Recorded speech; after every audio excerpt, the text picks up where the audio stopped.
Bonjour et bienvenue pour cette nouvelle séquence des paroles de la vie éternelle. Aujourd'hui, dans cette vidéo, nous allons parler un peu de la prière. L'apôtre Paul écrit aux Thessaloniciens, dans 1 Thessaloniciens chapitre 5, verset 17, Paul écrit « Priez sans cesse ». Et Jésus lui-même, dans Matthieu 28, verset 41, dit « Veillez et priez, veillez et priez ». Donc, c'est pour dire que la prière prend une place importante dans la vie d'un chrétien. Mais maintenant, une prière, c'est une demande, c'est une requête qu'on adresse à quelqu'un. Alors maintenant, nous allons voir, d'après les enseignements de Jésus-Christ, à qui devons-nous adresser nos prières? À qui adresser ces prières?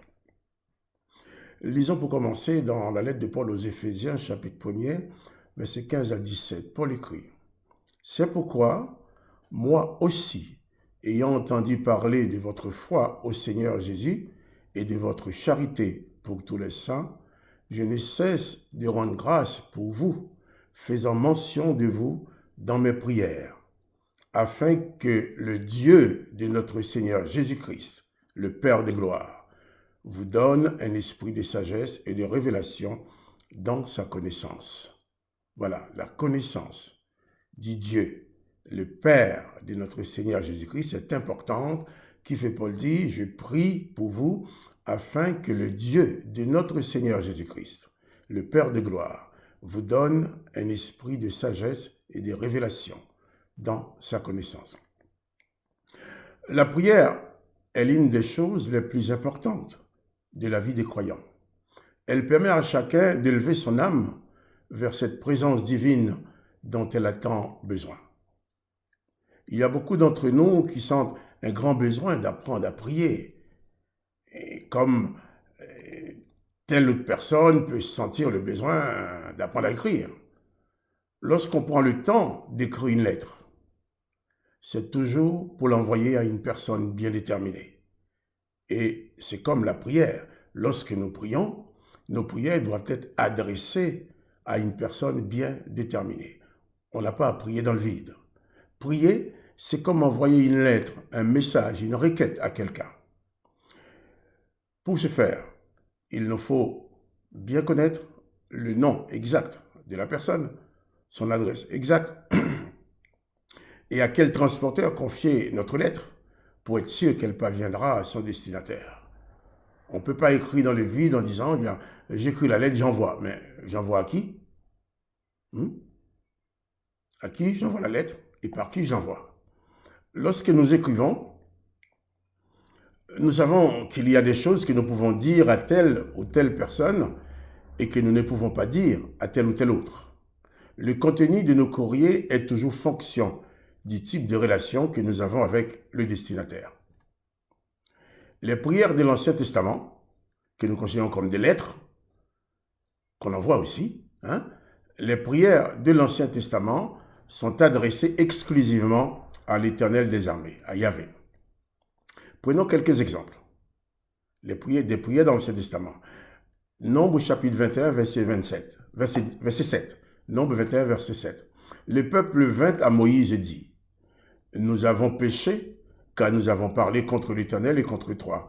Prie l'Éternel afin qu'il éloigne de nous ces serpents. » Moïse pria pour le peuple. 1 Samuel 7, verset 5. Samuel dit, « Assemblez tout Israël à Mitzpah, et je prierai l'Éternel pour vous. » Donc, c'est une prière adressée à l'Éternel. 1 Samuel 7, verset 8. Et ils dirent à Samuel, « Ne cesse point de prier pour nous à l'Éternel notre Dieu, afin qu'il nous sauve de la main des Philistins. » Toujours des prières adressées à l'Éternel. Si nous prenons dans Daniel 9, verset 4, « Je prierai l'Éternel mon Dieu, et je lui fis cette... J'ai prié l'Éternel mon Dieu, et je lui fis cette confession, Seigneur Dieu grand et redoutable, toi qui gardes ton alliance et qui fais miséricorde à ceux qui t'aiment, et qui observent tes commandements. » Donc, dans l'Ancien Testament, toutes les prières sont exclusivement adressées à l'Éternel. Et vous verrez que toutes ces prières adressées à l'Éternel sont toujours conformes à l'Esprit de l'Éternel dans la mesure que l'Éternel les exauce parce que ce sont des prières qui sont conformes à lui. Dans le Nouveau Testament, selon les instructions de Jésus, toutes les prières sont adressées exclusivement au Père dans le nom de Jésus-Christ. Nous prenons aussi quelques exemples. Par exemple, dans Matthieu 6, verset 5, Jésus dit, « Lorsque vous priez, ne soyez pas comme des hypocrites qui aiment à prier debout dans les synagogues et au coin des rues pour être vus. » Des hommes. Je vous l'ai dit, en vérité, ils reçoivent leur récompense. Mais quand tu pries, dit Jésus, entre dans ta chambre, ferme ta porte et prie ton Père qui est dans les cieux. Ton Père qui est dans les lieux secrets. Et ton Père qui voit dans le secret te le rendra. Jésus dit, entre dans ta chambre et prie ton Père qui est dans le lieu secret, et ton Père qui voit dans le secret te le rendra. Matthieu 6, verset 16, Jésus dit, en priant, ne multipliez pas de vaines paroles comme des païens qui s'imaginent à force de paroles, ils seront exaucés. Ne leur ressemblez pas, car votre Père, à qui vous adressez vos prières, votre Père sait de quoi vous avez besoin, avant que vous le lui demandiez. Ne ressemblez pas aux païens, car votre Père sait de quoi vous avez besoin avant que vous le lui demandiez. Voici donc comment vous devez prier. Notre Père qui es aux cieux. Donc la prière est adressée au Père. Que ton nom soit sanctifié, que ton règne vienne, que ta volonté soit faite sur la terre comme au ciel. Donne-nous aujourd'hui notre pain quotidien. Pardonne-nous nos offenses comme nous aussi nous pardonnons à ceux qui nous ont offensés. Vous savez, Jésus dit aussi, si vous pardonnez aux hommes leurs offenses, votre Père céleste vous pardonnera aussi vos offenses. Mais si vous ne pardonnez pas aux hommes, votre Père ne vous pardonnera pas non plus vos offenses. Dans Matthieu 26, versets 36 à 45, là-dessus, Jésus alla avec eux dans un lieu appelé Gethsemane. Et il dit aux disciples, « Asseyez-vous ici pendant que je m'éloignerai pour prier. » Il prit avec lui Pierre et les deux fils de Zébédée, donc Jacques et Jean. Et il commença à éprouver de la tristesse et des angoisses. Il leur dit alors, « Mon âme est triste jusqu'à la mort. Restez ici et veillez avec moi. » Puis, ayant fait quelques pas en avant, il se jeta sur sa face et pria ainsi, « Mon Père !» Jésus prie, il dit, « Mon Père !» S'il est possible que cette coupe s'éloigne de moi, toutefois, non pas ce que je veux, mais ce que tu veux. Et il vint vers les disciples qu'il trouva endormis, et il dit à Pierre, vous n'avez donc pu veiller 1 heure avec moi. Veillez et priez, afin que vous ne tombiez pas dans la tentation. L'esprit est bien disposé, mais la chair est faible. Il s'éloigna une seconde fois et pria ainsi, mon Père, a bien remarqué, Jésus adresse ses prières, mon Père. Il ne dit pas, comme Daniel, éternel Dieu grand et redoutable. Il est dans un moment crucial, dans un moment de souffrance. Il dit, mon Père, s'il n'est pas possible que cette coupe s'éloigne sans que je la boive, que ta volonté soit faite. Et Jésus nous a dit, quand nous prions le Père, il faut dire que ta volonté soit faite sur la terre comme au ciel. Verset 43. Il revint et les trouva encore endormis, car leurs yeux étaient apaisantis. Il les quitta et s'éloigna et pria pour une 3e fois, répétant les mêmes paroles. Puis, il alla vers les disciples et leur dit, « Vous dormez maintenant et vous vous reposez. Voici l'heure est proche et le Fils de l'homme est livré aux mains des pécheurs. » Jean chapitre 17. Jésus qui parle encore, qui parle de son Père. Jésus qui prie. Après avoir ainsi parlé, Jésus leva les yeux au ciel et dit, « Père, l'heure est venue. Glorifie ton Fils afin que ton Fils te glorifie, selon que tu lui as donné le pouvoir sur toute chair, afin qu'il accorde la vie éternelle à tous ceux que tu lui as donnés. Or, la vie éternelle, c'est qu'ils te connaissent, toi, le seul vrai Dieu, et celui que tu as envoyé, Jésus-Christ. Je t'ai glorifié sur la terre, j'ai achevé l'œuvre que tu m'as donnée à faire. Et maintenant, toi, Père, Jésus s'adresse toujours au Père. Glorifie-moi auprès de toi, de la gloire que j'avais auprès de toi avant que le monde fût. Je fais connaître ton nom aux hommes que tu m'as donnés du milieu du monde. Ils étaient à toi, tu me les as donnés et ils ont gardé ta parole. Jean chapitre 17, verset 11, il dit, je ne suis pas dans le monde et ils sont dans le monde. Je vais à toi, Père Saint, garde en ton nom ceux que tu m'as donnés afin qu'ils soient un comme nous.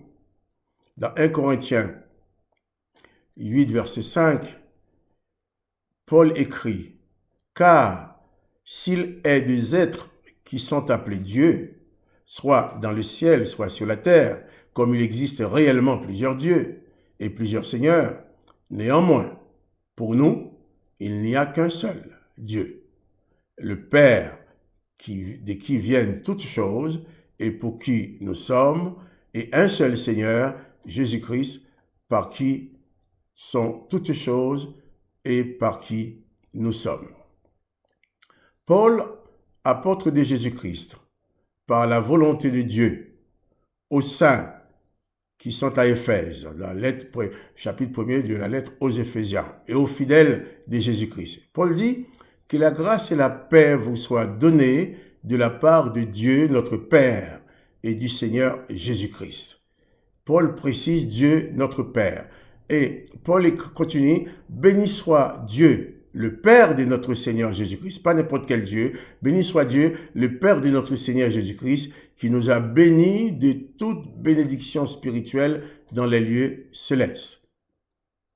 Si nous regardons dans la Genèse, l'Éternel a maudit la terre et les hommes. Et là, Jésus parle du Dieu, le Père de notre Seigneur Jésus-Christ, qui nous a bénis de toute bénédiction spirituelle dans les lieux célestes. Il n'y avait pas de malédiction. Afin que le Dieu de notre Seigneur Jésus-Christ, le Père de gloire, vous donne un esprit de sagesse et de révélation dans sa connaissance. Verset 18 dit, et qu'il illumine les yeux de votre cœur pour que vous sachiez quelle est l'espérance qui s'attache à son appel et quelle est la richesse de la gloire de son héritage qu'il réserve aux saints. Philippiens 3, verset 4, Paul dit, « Moi aussi, cependant, j'aurais sujet de mettre ma confiance dans la chair, si quelque autre, quoi pouvoir se confier en la chair, je le puis bien davantage. Moi, circoncis du 8e jour, j'ai né de la race d'Israël, de la tribu de Benjamin, hébreu, né d'hébreu. Quant à la loi, pharisien. Quant au zèle, persécuteur de l'Église, irréprochable à l'égard de la justice de la loi. Je voudrais bien souligner ce passage. Persécuteur de l'Église, irréprochable à la justice de la loi. Mais ces choses qui étaient pour moi des gains, je les ai regardées comme une perte à cause de Christ. Et même, je regarde toutes choses comme une perte à cause de l'excellence de la connaissance de Jésus-Christ, mon Seigneur, pour lequel j'ai renoncé à tout, et je regarde comme de la boue, je le regarde comme de la boue, afin de gagner Christ, et être trouvé en lui, non avec ma justice, celle qui vient de la loi, mais avec celle qui s'obtient par la foi en Jésus-Christ, la justice qui vient de Dieu par la foi, afin de connaître Christ et la puissance de sa résurrection et la communion de ses souffrances, en devenant conforme à lui dans sa mort, pour parvenir, si je puis, à la résurrection d'entre les morts. Paul parle de son ministère sous la loi de l'Éternel. Il dit qu'il regarde ça comme de la boue à cause de l'excellence qu'il a trouvée en Christ. Paul écrit aussi aux Colossiens, chapitre 1, verset 3. Il dit, « Nous rendons grâce à Dieu, le Père de notre Seigneur Jésus-Christ, et nous ne cessons de prier pour vous, ayant été informés de votre foi en Jésus-Christ et de votre charité pour tous les saints. » Il est donc à remarquer que la majorité des prières adressées à l'Éternel, Yahvé, ne peut en aucun cas être adressée au Père de Jésus-Christ, parce que non conforme ou tout simplement opposé à l'enseignement et la personnalité du Père et du Christ. Dans les prières adressées à l'Éternel, celui qui prie peut demander la destruction de celui qui lui fait ou qui lui a fait du mal. Et c'est tout à fait conforme à l'Éternel qui a toujours conseillé la vengeance, ordonné même la vengeance, par exemple, œil pour œil, dent pour dent, pied pour pied, brûlure pour brûlure, blessure pour blessure, meurtrissure pour meurtrissure. C'est ce qu'il ordonne. Et lorsque son peuple prie pour lui demander la vengeance, il accorde cette vengeance-là. On a un exemple même assez frappant, même quand Élisée montait la côte, les enfants criaient « monte chauve », les enfants n'ont pas fait vraiment du mal à Élisée, mais comme Élisée, il se moquait d'Élisée, ça faisait la peine au prophète. Le prophète s'est retourné vers ses enfants, on les a maudits au nom de l'Éternel, et l'Éternel a exaucé la prière de Moïse en faisant sortir immédiatement des ours de la forêt qui ont dévoré 42 petits-enfants. Mais ce type de prière, malheureusement, on ne peut pas les adresser à Jésus-Christ parce que ce n'est pas conforme à la pensée du Père. Dans Deutéronome 25, versets 17 à 19, l'Éternel dit, par la bouche de Moïse au peuple, « Souviens-toi de ce que fit Amalek pendant la route lors de votre sortie d'Égypte, comment il te rencontra dans le chemin et sans aucune crainte de Dieu tomba sur toi, pas derrière, sur tous ceux qui traînaient les derniers pendant que tu étais las et épuisé toi-même. Lorsque l'Éternel ton Dieu, après t'avoir délivré de tous les ennemis qui t'entourent, t'accordera du repos dans le pays que l'Éternel ton Dieu te donne en héritage et en propriété, tu effaceras la mémoire d'Amalek du dessous des cieux, ne l'oublie point. » L'Éternel ordonne cette vengeance, il ne l'oublie point. Ce qui fait que lorsque vous priez, demandez la malédiction sur ceux qui t'ont fait du mal pour te venger, eh bien c'est une prière conforme à l'Éternel que l'Éternel exauce. Mais ces prières-là, on ne peut en aucun cas les faire au Père de Jésus-Christ. Par Jésus-Christ vous dirait tout simplement, eh bien, comme il a dit à Jacques et Jean, vous ne savez pas de quel esprit vous êtes animés. Dans 1 Samuel 15, verset 1 à 3, Samuel dit à Saül, eh bien, c'est moi que l'Éternel a envoyé pour te rendre roi sur son peuple, sur Israël. Écoutez donc ce que dit l'Éternel. Ainsi parle l'Éternel des armées. Je me souviens de ce que fit Amalek à Israël lorsqu'il lui ferma le chemin à sa sortie d'Égypte. Va maintenant, frappe Amalek, dévoué par interdit tout ce qui lui appartient. Tu ne l'épargneras point. Et tu feras mourir hommes, femmes, enfants, nourrissons, bœufs, brebis, chameaux et ânes. Tandis que ces prières de vengeance ne peuvent pas être adressées au Père parce qu'elles sont complètement opposées à l'enseignement de Jésus-Christ. Eh bien, on peut les adresser à l'Éternel parce que c'est conforme aux ordonnances de l'Éternel et d'ailleurs l'Éternel les exauce fort bien. Dans Jésus, lui, par rapport aux prières que nous pouvons adresser à Jésus-Christ, au Père, dans le nom de Jésus, Jésus nous dit dans Matthieu chapitre 5, versets 38 à 42, « Vous avez appris qu'il a été dit œil pour œil et dent pour dent, mais moi, je vous dis de ne pas résister aux méchants. Si quelqu'un te frappe sur la joue droite, présentez-lui aussi l'autre. Si quelqu'un veut plaider contre toi et prendre ta tunique, laisse-lui encore ton manteau. Si quelqu'un te force à faire 1000, fais-en 2 avec lui. Donne à celui qui te demande et ne te détourne pas de celui qui veut emprunter de toi.